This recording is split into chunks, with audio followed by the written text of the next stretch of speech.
Welcome to Mature Living. This is the show for seniors and by seniors. And of course, we try to bring you information about services here in this community that in serving the needs of our families. And so we want to start our show. Of course, I'm Mary Yanez, Director of the Senior Adult Program. And I want to introduce Susan Goodell, who is the CEO of Pasoans Fighting Hunger Food Bank. And we've seen a lot of commercials. We've seen a lot of interviews. We've seen Susan pleading and asking our community for assistance. And she's going to bring us up to date as to what's happening right now with our local food bank. And so thank you, Susan, for being with us. I know you're busy, but you have a great message for us today. Go ahead. It's great to be here. Thank you for helping to tell our story. Yes, very good. So I know that you're struggling right now, probably need more donations, which is probably number one. But then you've also had a reduction in hours and closures of food distribution sites, as we've experienced in October. We have. The food bank has been struggling to keep the level of food being distributed in the community at the same level that we did in 2020. Sadly, the resources in terms of funding and manpower have largely gone away in 2021. And so we basically hit the straw that cut, what is the phrase? Straw that broke the camel's back. It began in June when we lost our assistance from Get Shift Done. And then we also have seen great reductions in AmeriCorps fellows. And then, of course, the National Guard is now completely gone. So between those three groups, we've lost 177 people who are with us full time throughout most of the pandemic, but are not here today. So that leaves us with a core staff of 70 and whatever volunteers we can find that are willing to come out and help. Unfortunately, that is just not sustainable with the accompanying reduction in funding. Yes, and so you mentioned funding, and funding is number one, because I notice in some of these announcements that you've had on television, and I watch very carefully, each dollar feeds, what, eight meals? Every dollar provides 7 meals. 7 meals. And we are incredibly lean and efficient, but without that funding, we just can't do that level of work. And the lines at our food bank are very long every day. Particularly as you mentioned, the closures, we've been forced to close our location in Horizon, our mega pantry in the Northeast, and even our West Side, which is very poorly covered. Many of the organizations in town feel very much that the West Side is a more affluent part of the community and they don't need to locate distribution centers there. So the food bank was largely standing alone on the West Side. And with our forced closure there, there's very little coverage for communities that are in poverty, have large number of people living in poverty, such as Canutillo, Anthony, et cetera, as well as people who live in other parts of the West Side. Yes, and what's important for mature living and the population that we serve through the senior adult program are the 60 plus population. And do you find them also having a difficulty getting food to eat at least once or twice a day? You know, it's like, you know, it isn't a luxury, it's a necessity. It is a necessity. We are seeing about 45% of the people who come to our door are actually seniors. Many of them are living alone, but many of them are also caring for grandchildren. And so it's particularly critical for seniors to get nutritious food. Seniors need extra protein to maintain cognitive abilities. They need extra fresh fruit and vegetables. So we have a number of ways for seniors to access food through the food bank.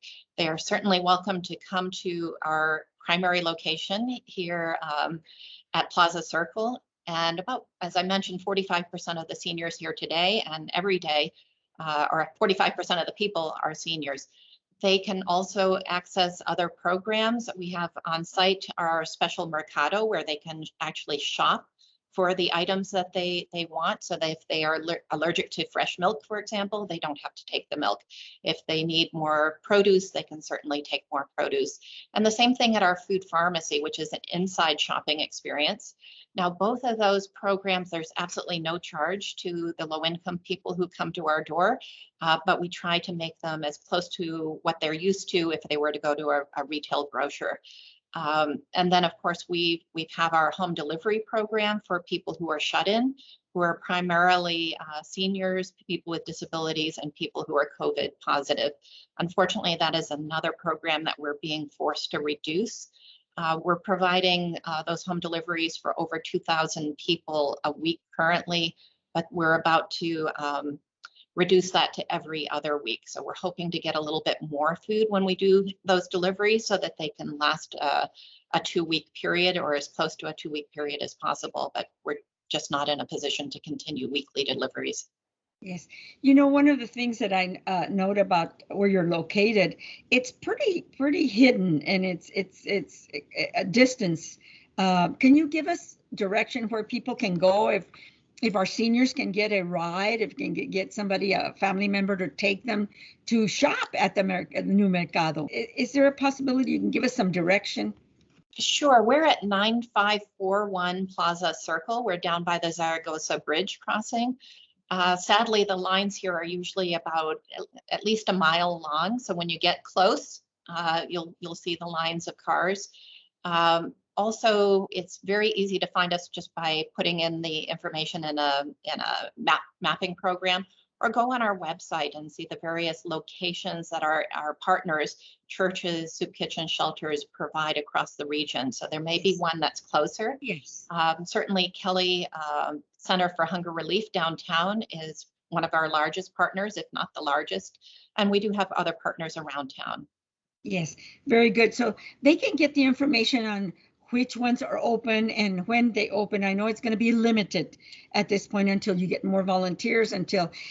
Does any of the food go spoil if it doesn't get distributed? Is that why we need to get it out to the homes and to the tables of our, community?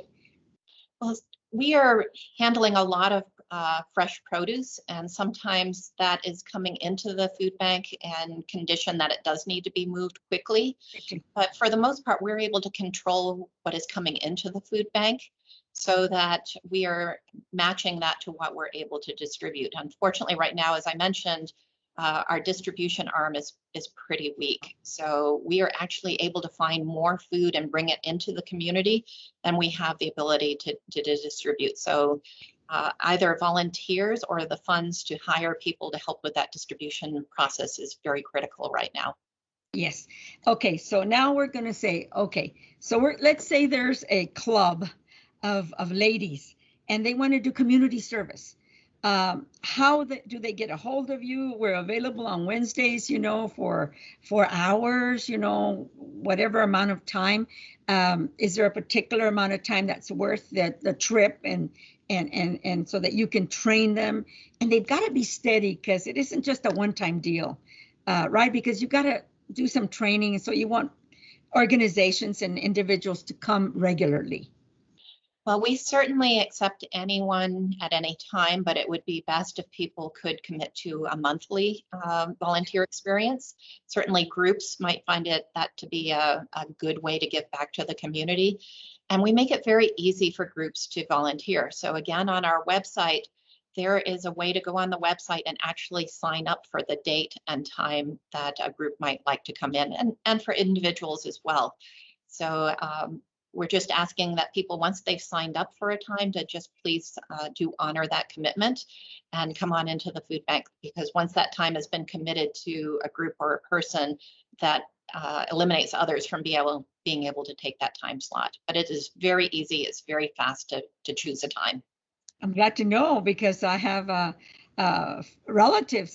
My granddaughter wants to say, well, I want to volunteer for the food bank, but I don't know where to go or what to do. I said, well, we're going to find out. And that's what we want our community to know. How can they connect with you? How can they serve this community? And many times, we're tired of being locked up. We want to get out. We want to do something productive, something meaningful. And so the food bank, Pasoans Fighting Hunger is a great place to go. And I know I see the volunteers are happy to put the food in the cars. It's safe. They're wearing their masks. You want it safe for your employees. You want it safe for your volunteers, but then you also want it safe for the people that come. So you're doing a fantastic job, Susan Goodell. You are the CEO of our El Pasoans Fighting Hunger Food Bank. We wish you well. Let's give that information again, a phone number, contact, whatever you want to share. Great. Well, again, I'm going to direct people to our website, which is elpasoansfightinghunger.org. And there it's very quick and easy to either make a donation, to sign up for a shift to come out and volunteer, or to sign up to be an advocate with local, state, and federal government. Hunger really should not be an issue in America today. That's right. Thank you so much for your good work. And is there anything else that I didn't cover that you would like to share with us? I think you covered it, but I would just like to put out a special request that I know people think about people who are homeless, who are hungry, who are in need during the holidays. And this is the time really for people to think about their neighbors and to give back. So thank you for the opportunity to talk with your audience today. Thank you, and great message. We'll remember that all through November, December, and on into January, into the new year. Thank you so much.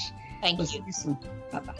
Bye-bye. And we'll be back with more Mature Living guests in just a second.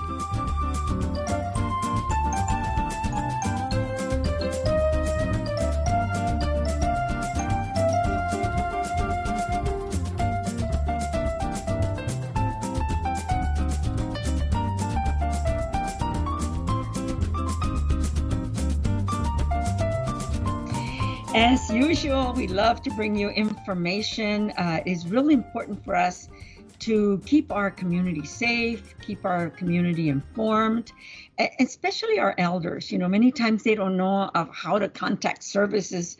Family members don't know where to access services to help their elders, or any kinds of services that our community offers. And so we've invited Nancy Lozano, who is the call center supervisor of the resource, and she's a resource coordinator, and so of the 211 Texas. So we want to find out what that's all about. And so we welcome Nancy. I know this is probably the first time you've been on our show, and I know you're going to be a great resource for all of us. Thank you for being with us. Hi, thank you so much for the invitation. It's a pleasure to be here. And yes, it's my first time on the show. Very good. Tell us, what is 211? We know, very familiar with 911, and 211 is another very, very helpful number. Tell us about it. Yes, ma'am. 211 is a program of the Health and Human Services in conjunction with the City of El Paso Department of Public Health. Yes, so we are a statewide program. We are part of a network of 25 area information centers. Wow. Yes, ma'am. So it's an information center that we can access at any time just by dialing 211. Correct. Yes. Okay. And so what kinds of services do you provide, or how do we get assistance? So it's easy. All you have to do is dial 211 from any landline or cell phone number. We also have a toll-free number where people can access our number. We are available 24 hours a day, 7 days a week. And our agents are bilingual, yes. Very good. So that we can get the English and the Spanish questions in there. What kinds of services do you provide? Give us some examples. Okay, so it can range anything from services for veterans, services for financial resources. Let's say, for example, someone needs assistance to pay for the rent, utilities, or mortgage, basically anything. We also have services that meet the specific needs for seniors. For example, we do coordinate with the Extreme Weather Task Force to provide blankets in the winter and fans in the summer for the community. And we're very familiar with that program with Grace Ortiz with Adult Protective Services. She's part of that Extreme Weather Task Force. Excellent community service. And so give me some examples of some calls that you all receive and how you've helped people.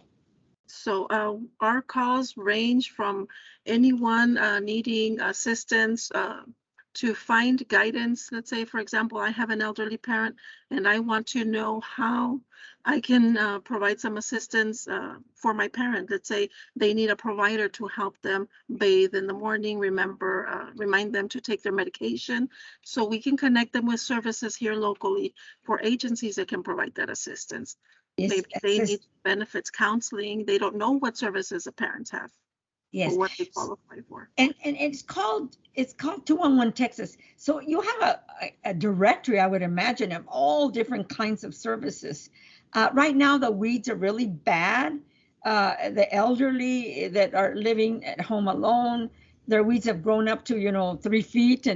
And do you have that kind of information of who they could call or what kind of assistance they can get if they're someone that cannot take care of their yard? Yes, we do actually. We do have some local agencies depending on the area where they live, but we do have some local resources for agencies that volunteer to help our seniors with their weeds, the overgrown weeds.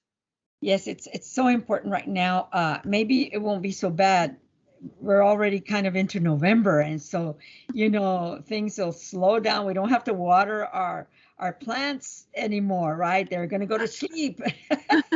We don't want to put them to sleep in a lot of water, so we got to remember all those kinds of things. I know you have some important messages about in times of disaster. Tell us about that. What is that? STEAR. Yes, so that is our STEER program, which is a program that helps anyone in times of disaster. We recommend that especially seniors that are homebound register for this program, and it's actually an evacuation program. We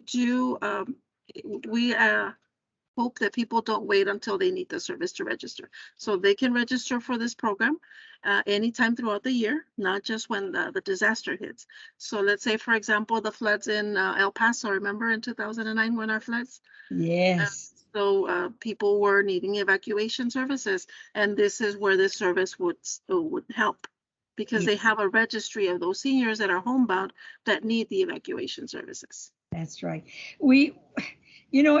I've known about 211 for years, but I forget about it. So is there a campaign that you're starting, and we're trying to help you to get the word out about 211, because it's there for our use, right? It's there for us to benefit from the information. And is it free? Can people call? For as an example, a relative may live out of town. They can call 211 and find out about services for their grandma, grandpa, or for a family that's struggling that they know that live in El Paso or throughout Texas. How does that work? Correct. Yes, our services are completely free. We are here 24/7, and anyone can call. Yes, we do have most of our most common calls are family members looking for services for their relatives, for their elderly relatives here in El Paso. Yes, very good. So the STEER program is really important. Does the fire department get involved with the disaster? Do you connect with other organizations that are important? The police department, the sheriffs? Yes, we actually work with the Texas Department of Emergency Management. They are the ones that manage that database. Yes. Yes. So what other organizations are you really connected to as part of this network? We have so many local partners. Other than the Extreme Weather Task Force, we also partner with the General Assistance of the El Paso County General Assistance through their coordinated entry program. We're an intake for them for their rapid rehousing and for their shelters, for the homeless shelters as well. Wow, that is amazing. And those kinds of networks are really important to help families in this community, individuals that are struggling. I wanted to ask you about a Medicaid waiver. I saw that on the list of questions that I wanted to find out about. Tell me about that. Yes, that's an awesome program that we have here in the partnership with the the Health Department for the City of El Paso. Now, that program offers screenings or free medical screenings. They have the flu shots as well for free. and people can just call the 211 line and request the cancer screenings. And we connect them with a representative with the Department of Public Health that can conduct those screenings. They get free vouchers for these services, and they can get mammograms if they haven't gotten one in the last 2 years. They can get colon cancer screenings. It's very important health screenings that we offer. Very good. And so, aside from that, you know, I maybe there's something you want to say that I haven't asked that you want our community to find out about 211. I know you've been with the program. How long you've been with the program? How long, Nancy? I've been here 3 years with 211 here in El Paso, but this is my first year as a resource coordinator. So yes, we do work with our database, and we do want people to know that they can call us if they want to speak to somebody here locally. We are here Monday through Friday, 8 to 5, but our network is 24 hours a day. So any time of the day or night that they need assistance, somebody will always be at the other side answering that call for them. Also, Nancy, I wanted to ask, where can people call? So people can just call 211. Also, our toll-free number, in case they have any issues with the 211 line, it's 877-541-7905. So you can always also take walk-ins if somebody doesn't have a way to call 211 and get information. You also take walk-ins. Where are you located? Correct. We are located inside the Department of Public Health at 5115 El Paso Drive. So if anyone doesn't have a phone, they can just walk in and ask for a representative for 211 Texas, and we'll have somebody go out there and speak with them. Nancy, and just briefly, can you tell me the difference between the 211 number and the 311 number? Of course. 311 is a community resource for local services, anything having to do with any city services, including trash, potholes, any parks and rec information. You need government information, so just call 311 locally. 211 is our state number, which is not only for health and human services, but for any statewide services, that information and referral services that you need. Thank you. That helped a lot to clarify that. There's just one other thing that I wanted to ask, and that is, why would we not call 211 when we need help or we need information? I'm going to tell my relatives from out of town that have family members here and worry about them, you know, sometimes when they need services. And we want to be a great proponent of 211 because it's here for us to use, and that is so important. Is there anybody you wanted to thank in your staff or everybody that makes this happen for us? Definitely. We have a great staff, 5 specialists here in the office that love what they do and do it with a lot of patience, a lot of care. And of course, your partners. Wow. Yes. And of course, you mentioned just a few of them. I'm sure you have more in order to make this work. And thank you so much for being with us. We appreciate you coming to Mature Living. And if you have any new information, you're welcome to come back anytime to join us. Nancy Lozano, we've been talking to her. She is the resource coordinator for 211 Texas. And that is a very good number to memorize and to use. Thank you, Nancy, for being with us. Thank you for the invitation, Mary. And we'll see you next time. Thank you. We'll see you all next week.